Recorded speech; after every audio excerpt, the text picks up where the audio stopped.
Hello, Kim. Okay, Elon Musk's management style, Kim, it's notorious, and while he may well be one of the world's greatest entrepreneurs, would you argue, in a work sense, he's borderline toxic? Is that Oh harsh? gosh, yes. Not even no, I don't think it is harsh. Not even borderline. I think that he's full on toxic. And in fact, after the latest reports about his shenanigans at Twitter came out, I started looking at some interviews that he'd done, thinking, why haven't we heard about this before? And I've got my theories about that. But he even says that he's not a micromanagement manager; he's a nano manager. So he fully embraces this. He doesn't think that there's anything wrong with this at all. So, how does he epitomise, as you say, a dying breed of manager? Well, it is very much a dying breed of manager because this is the old school, traditional, hierarchical, my way or the highway. You should be happy that you have a job. The beatings will continue until otherwise notified. It's just very, very old school. And these toxic types, and I'm not saying that every manager is or was like that by any stretch of the imagination, but what I'm saying is that we were up until really the last 10 years, but then especially since COVID hit, we were almost conditioned to expect some level of that type of management. We were conditioned to expect our boss to be looking over our shoulder, to be micromanaged. And the reason for that goes back to how our people practices were set up way back in the Industrial Revolution, but they were set up for a very different workforce, a workforce that needed to be spoon-fed, that needed a little bit more hand-holding or a little bit more observation. And, the workforce has changed. What we're asking them to do has changed. They're demanding different things. And we still see this old breed of manager, and Elon Musk typifies this, that just doesn't want to give up. And maybe not even doesn't want to give up, but doesn't know how to give up. They don't know that there's another way to manage staff. Is that just arrogance? Well, I don't think it's arrogance as much as it's fear, quite honestly. I think that these people are afraid. They don't know another way. This is how they've been taught, either overtly or conditioned covertly, to think that they have to manage. And they're afraid that if they try something different, that their people aren't going to perform. We've lived under this paradigm that we have to treat people like children, again, for, centuries.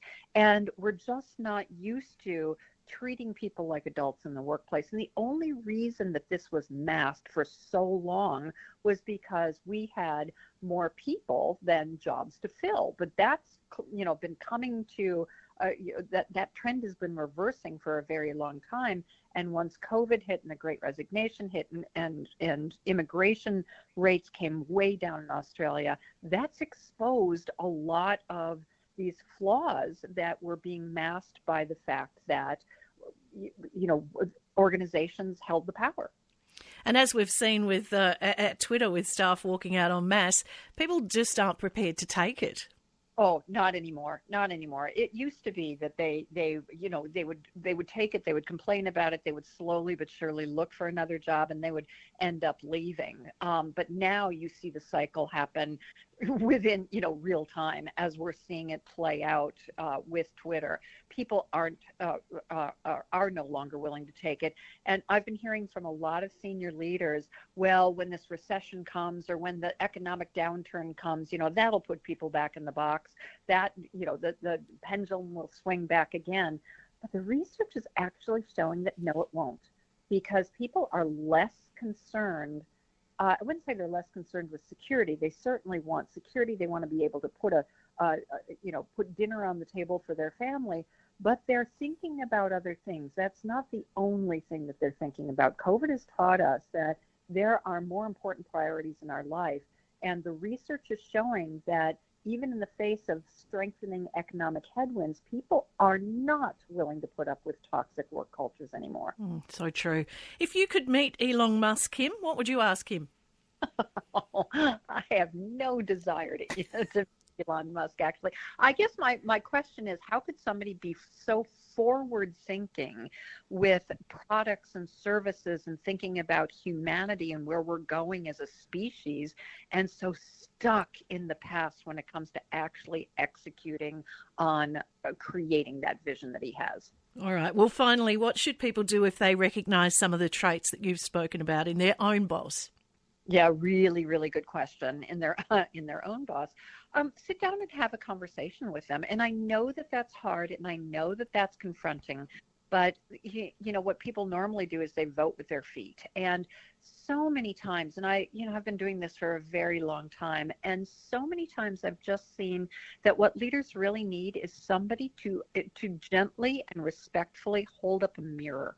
That allows them to see themselves. That was done to me about 20 years ago, and I truly thanked the person who did that, and she became one of my best friends and was in my wedding a few years later. Oh, so nice.